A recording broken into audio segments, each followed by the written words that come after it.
Hi everybody, welcome to Ecodriver. My name is Helmut.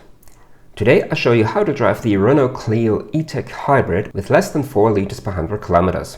I'm quite confident that this is achievable with this car.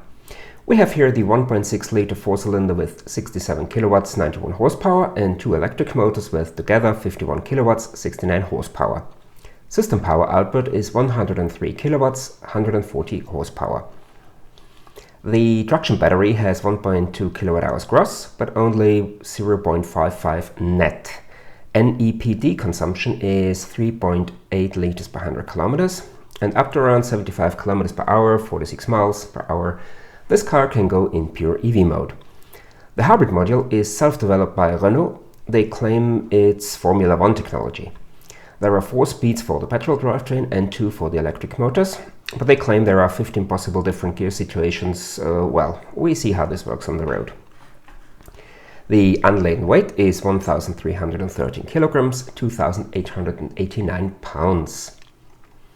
We do the same loop as always. I show you here. We start on the southern outskirts of Innsbruck, go out of town for about 1 kilometer in a 30 km per hour, 20 miles per hour zone, then starts a descent which elevates us around 360 meters, 1100 feet, followed by some rolling hills, a descent, an open road with speeds from 30 to 100 kilometers per hour, motorway and 18 kilometers, 11 miles of city traffic. After every section, we check the overall and sectoral consumption, and at the end, we analyze the whole trip. The cameras will be on all the time to A. show how I am driving to achieve this consumption, and B. to prove that there is no need to go extra slow to be efficient. I hope you enjoy the trip, and I'll talk to you later.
At the end of the climb, we have 7.9 liters per 100 kilometers.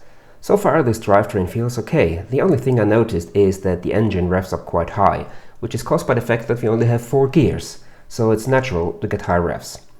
As with most hybrids, it's not possible to coast, so you are either using energy or braking. And even if the car regens a bit, you never get back what you've invested beforehand or have to invest afterwards. We are coming to the hills now, and there it's important to play with the road and the change of gradient, just like a roller coaster. Downhill, build up some momentum and use it on the next flat or uphill section. So you can save a lot of energy.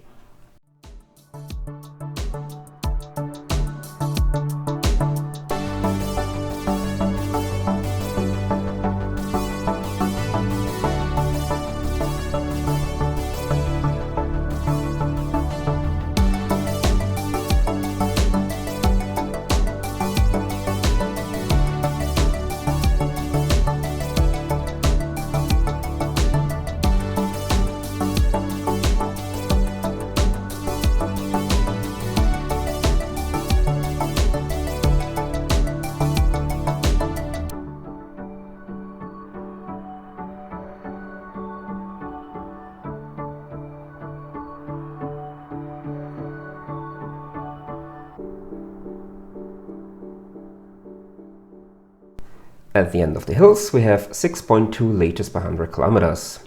What I like so far is the refinement of the drivetrain. I can barely feel when the drive mode changes from EV to petrol or vice versa. The switch goes very smoothly. The only thing that I don't like is, as I already mentioned, the quite high revs of the petrol engine. On the way down, with most hybrids, it's important not to brake too hard, as the regenerative capacity of the relatively small electric motor is not high enough to brake the car hard or even gently from higher speeds. You see the pointer in the center gauge where it says charge. As soon as I step on the pedal harder, it comes down to its limit, and this means this is the limit of what the electric brake can do. However, the descent is quite long, so the battery will be full soon anyway, so it doesn't really matter in this case. But for shorter descents, and also in the flat, in the city or on the motorway, the same principle applies. The small electric motor is not strong enough, so try to brake gently if you want to get your consumption down.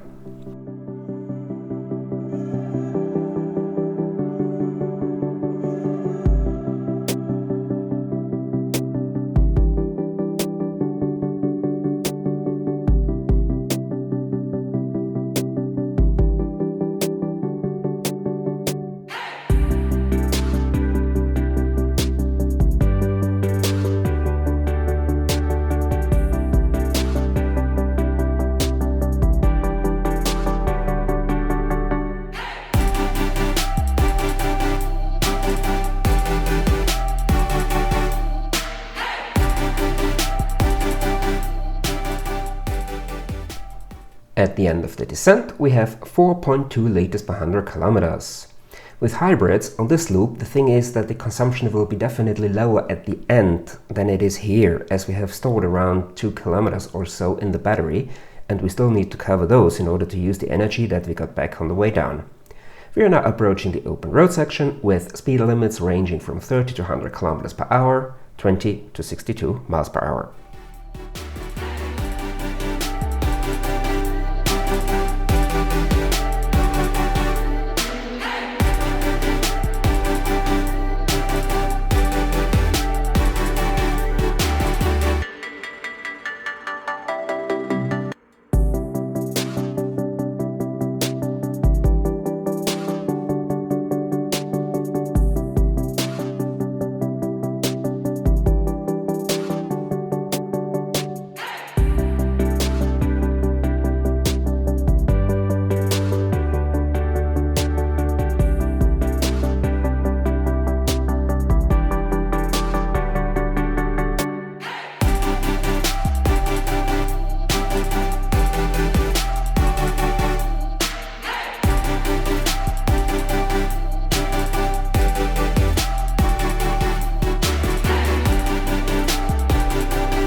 At the end of the open road section, we see 3.6 liters per 100 kilometers.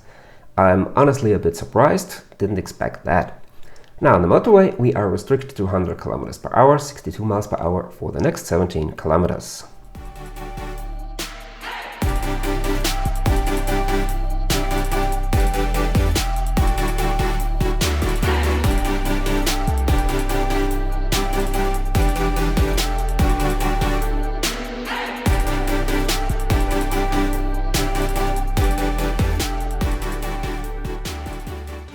At the end of the motorway, we have 3.9 liters per 100 kilometers. This car does the same as many other hybrids do. They charge the battery whilst driving the wheels, and then a short distance is covered electrically. Why is this done?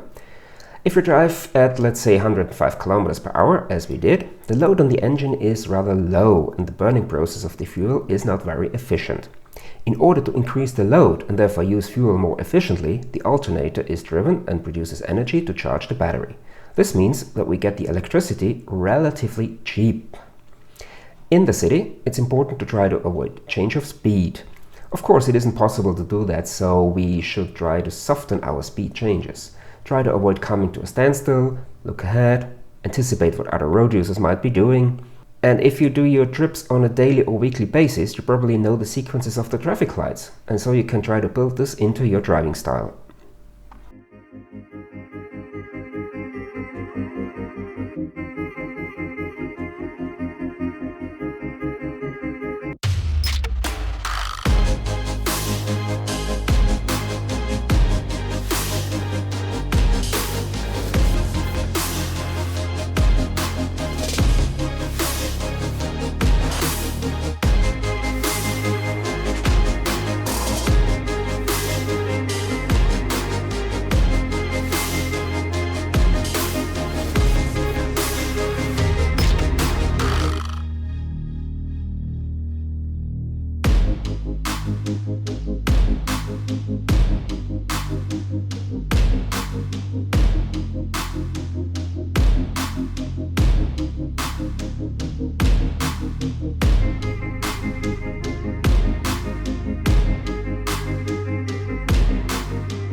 coming to the end of our trip with the Renault Clio E-Tech, and we see here 3.7 liters per 100 kilometers.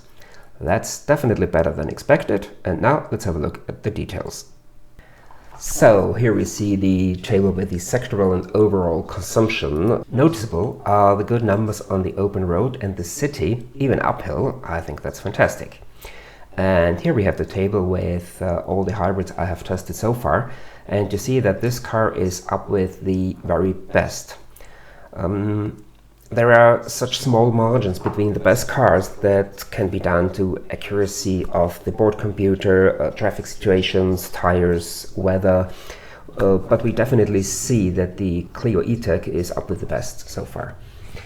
But, and I'm not getting tired of saying this, in the end it's down to the driver how much fuel is used.